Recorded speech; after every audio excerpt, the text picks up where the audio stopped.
আসসালামু আলাইকুম রহমতুল্লাহি ওবরকাতুহু। সম্মানিত দর্শক, আজকে এই ভিডিওটি যখন করছি তার থেকে 3 দিন পরে, জাস্ট 3 দিন পর নির্বাচন অনুষ্ঠিত হতে যাচ্ছে। আমি যে জায়গাতে বসবাস করছি সেখানে কোনো মিছিল নেই, মিটিং নেই। মিছিল মিটিং দেখার জন্য, নির্বাচনের আমেজ বোঝার জন্যে আমাকে ফেসবুকে যেতে হয়। মূলধারার যে গণমাধ্যম, সেই গণমাধ্যমের খবরাখবরও ঠিক ওই রকম নির্বাচন নিয়ে বিভিন্ন সময়টিতে।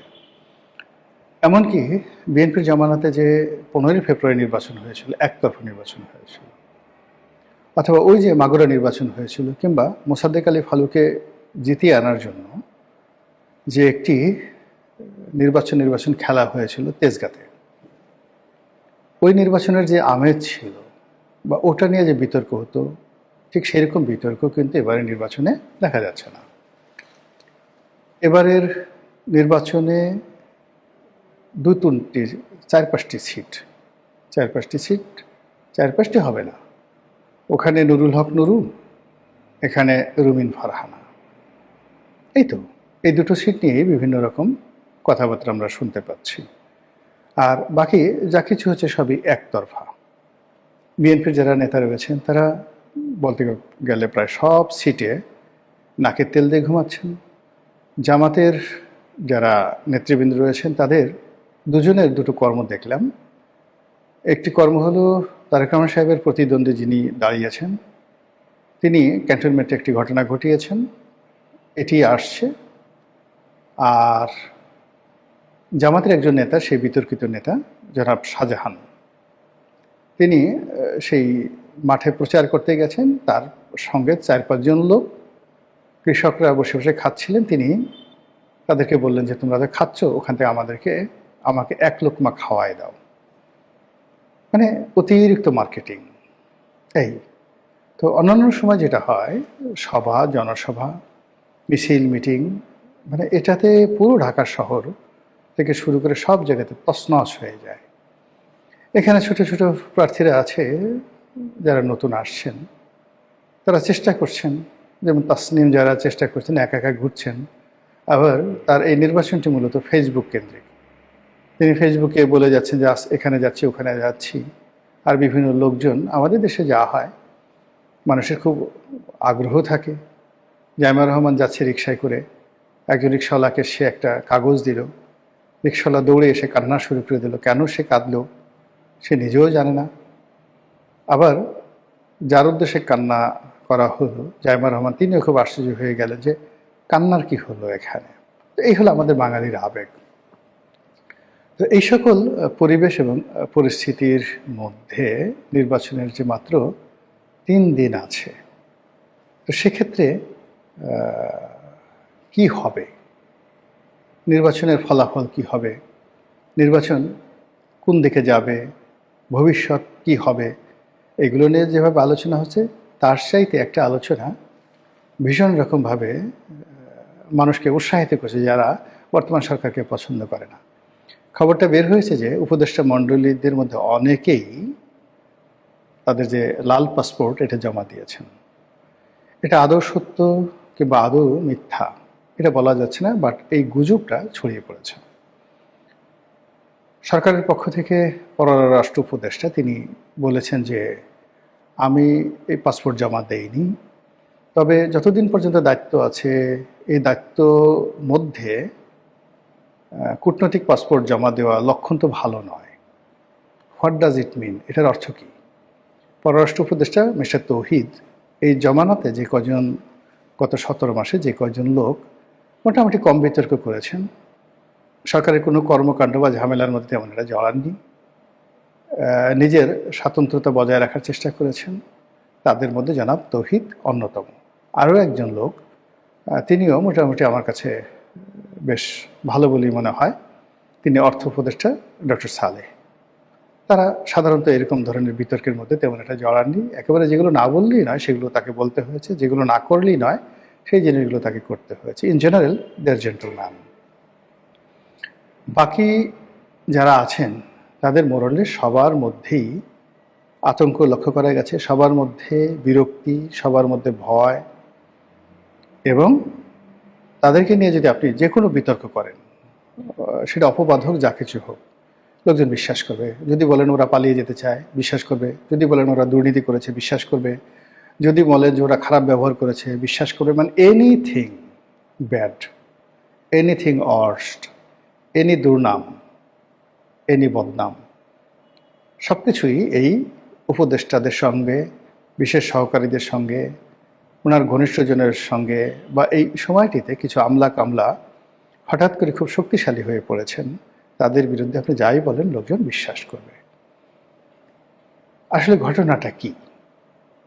সত্যিকার অর্থে কি উপদেষ্টারা তাদের যে রঙিন পাসপোর্ট, মানে লাল পাসপোর্ট, এটিকে জমা দিয়েছেন, ডিপ্লোম্যাটিক পাসপোর্ট? এই প্রসঙ্গ আলাপ আলোচনা না করে মূলত যেটি আলোচনা করব সেটি হলো যে বর্তমান সরকারের সঙ্গে যারা আছেন ঘনিষ্ঠ, তাদের জনপ্রিয়তা এমন পর্যায়ে চলে গেছে, একেবারে নিম্নগামী। এখান থেকে আসলে তাদেরকে কেউ আশ্রয় দিতে পারবে না। তাদের জন্য এই সমাজ, এই সংসার নিরাপদ নয়। এমনকি ধরুন জাতীয় পার্টির জিএম কাদের বা জাতীয় পার্টির যারা নেতৃবৃন্দ, তারা তো বুক ফুলিয়ে হেঁটে বেড়াচ্ছে। আমি দেখলাম যে মিস্টার বশির রহমান রাঙা, তিনি রংপুরে ঘুরে বেড়াচ্ছেন, বুক ফুলিয়ে কথা বলছেন এবং বলছেন যে হ্যাঁ, এটা তো সত্য কথা, আমরা তো দোষর ছিলাম, আমি তো শেখ হাসিনার মন্ত্রী ছিলাম, এটা আমি অস্বীকার করতে পারবো না, যা হবার তাই হবে, যদি জনগণ বিচার করে করবে, যদি জেলে যাওয়া লাগে যাব, যদি আমাকে ভোট দেয় দেবে, না হলে দেবে না। এইরকম স্বরলোক্তি বা এইরকম বুক চিতিয়ে কথা বলার ক্ষমতা আসলে এই মুহূর্তে বিএনপি, আওয়ামী লীগ, জামাত কারোরই নেই, যেটা জাতীয় পার্টি দেখাচ্ছে। আমি জাতীয় পার্টির জিএম কাদেরকে বেশ কয়েকদিন সমালোচনা করেছি। আমার বিরক্তি ছিল এই ভদ্রলোকের প্রতি বিভিন্ন কারণে। কিন্তু এই গত 17 মাসে দেখলাম যে বাংলাদেশে যদি নেতা হওয়ার যোগ্যতা কারো থাকে বিরূপ পরিস্থিতিতে, সেই যোগ্যতা জনাব জিএম কাদেরের আছে, সেই যোগ্যতা জনাব শামীম হায়দার পাটোয়ারি, তার সেক্রেটারি আছে। অফিস পুড়িয়ে দেওয়া হচ্ছে, মব করা হচ্ছে, তারা অফিস ছাড়েনি। পুলিশ এসে তাদেরকে অফিস থেকে সরিয়ে নেওয়া হয়েছে, তারা কিন্তু পালাননি। আবার যেই দিন অফিস পুড়িয়ে দিয়েছে তার পরের দিন সে পুরানো অফিসেই তারা আবার চেয়ার টেবিল বসিয়ে তারা অফিস করেছেন। জিএম কাদের বয়স্ক মানুষ, তার বয়স প্রায় 80 বছর, দেখতে কিন্তু ওরকম মনে হলো তার বয়স 80 বছর। তো এই এরশাদের মৃত্যুর আগ পর্যন্ত তার অনেক একটা সুনাম ছিল, তার সততা নিয়ে, ভদ্রতা নিয়ে, নম্রতা নিয়ে, তার ডিসেন্সি নিয়ে মানুষ ইতিবাচক কথাবার্তা বলতেন এবং আমার সঙ্গে তার খুবই ভালো সম্পর্ক ছিল। তো এরশাদের মৃত্যুর পর যে লাস্ট 2024 সনের নির্বাচন হলো, ওই সময়টা থেকে তার বদনাম হতে থাকে যে তিনি সরকারের কাছ থেকে টাকা নিয়েছেন, মানে শেখ হাসিনার কাছ থেকে টাকা নিয়েছেন, সেই টাকা কর্মীদেরকে দেননি, মনোনয়ন বাণিজ্য করেছেন, দলের বাঘা নেতাদেরকে বাদ দিয়ে নিজের নিকটজনদেরকে নমিনেশন দিয়েছেন।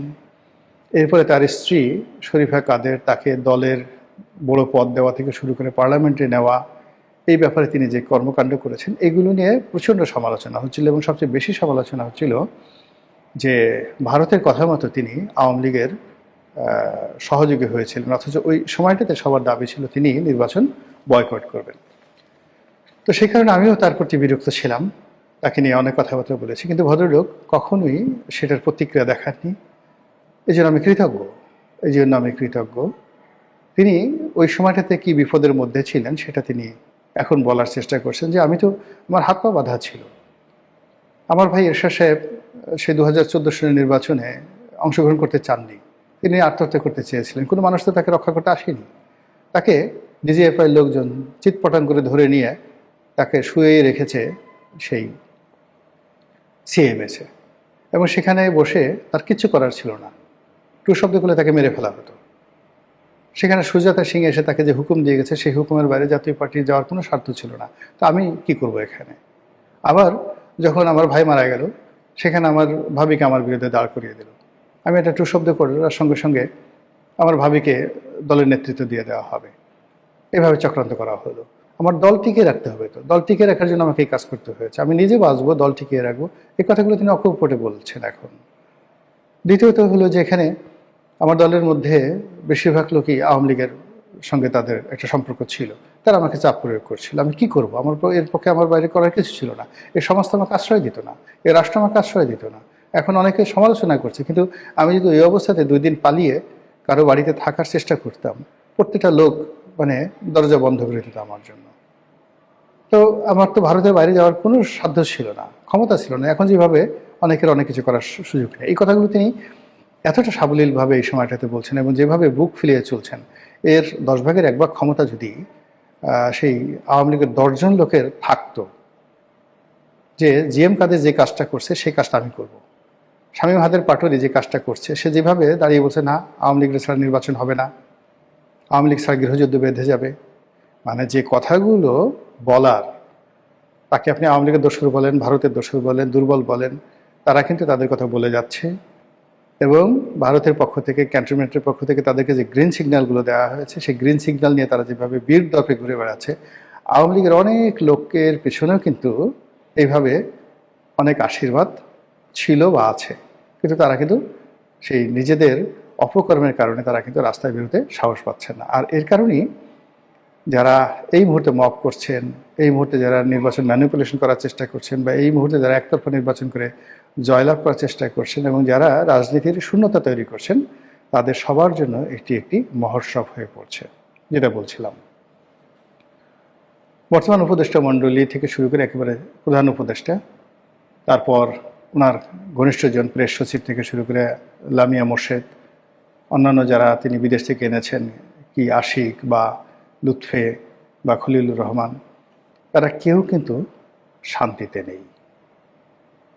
সবার মনের মধ্যে একটা ভয়, একটা আতঙ্ক, এবং এই মুহূর্তে তারা বাংলাদেশে বন্ধুহীন। এতটা বন্ধুহীন যে আপনি দেখবেন যে আর এই ইলেকশনটা যদি হয়ে যায়, ইলেকশনের পরে তাদের সঙ্গে কারো সম্পর্ক ছিল, এ কথা কেউ স্বীকার করবে না। তারা যদি কাউকে বলে যে ওরে ভাই তুমি তো আমার কাছে গিয়েছিলে, সে বলবে দূর দূর দূর দূর হ, তোদের কারোর সঙ্গে আমার কোনো পরিচয় ছিল না। তো এই হলো রাজনীতি, এই হলো রাষ্ট্র ক্ষমতা। এখানে যতক্ষণ আপনার ক্ষমতা আছে, সব মানুষ আপনার পায়ে যদি আবর্জনা থাকে, তারা লেহন করে বলবে হুজুরের আবর্জনা মধুর মতো মিষ্টি লাগে।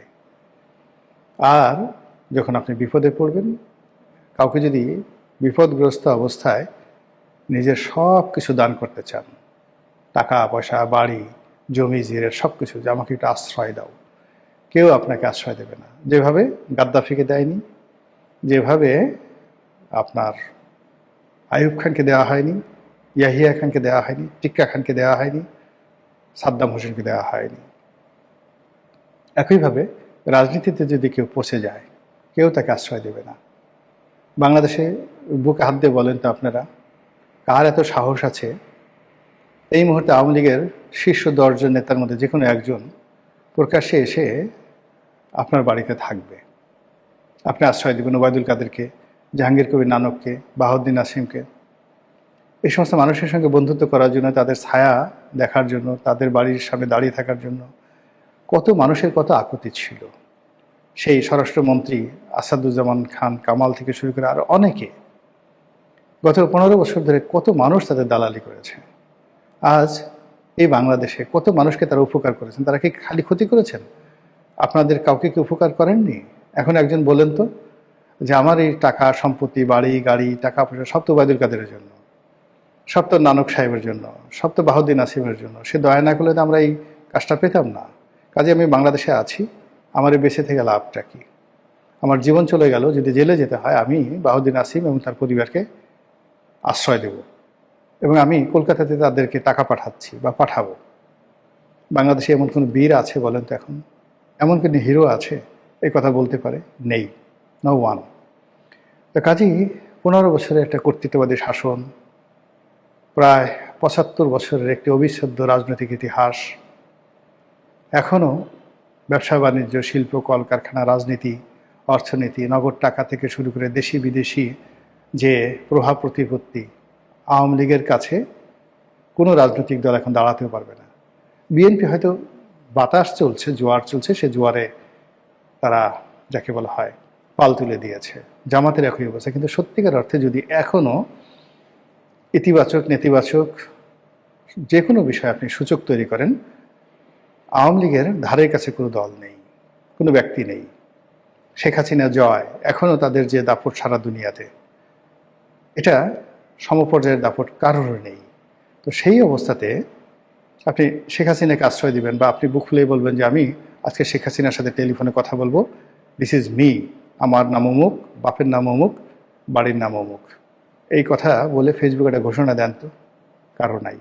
তো এই যদি হয় আওয়ামী লীগের অবস্থা, তাহলে এই যে বর্তমান 17 মাসে যারা ডক্টর মোহাম্মদ ইউনূসের সঙ্গে ছিলেন, আছেন, তাদের অবস্থা কি হতে পারে, সহজে এটা অনুমান করার জন্য খুব বেশি পাণ্ডিত্যের দরকার আছে বলে আমার মনে হয় না। আসসালামু আলাইকুম রহমতুল্লাহি ওয়া বারাকাতুহু।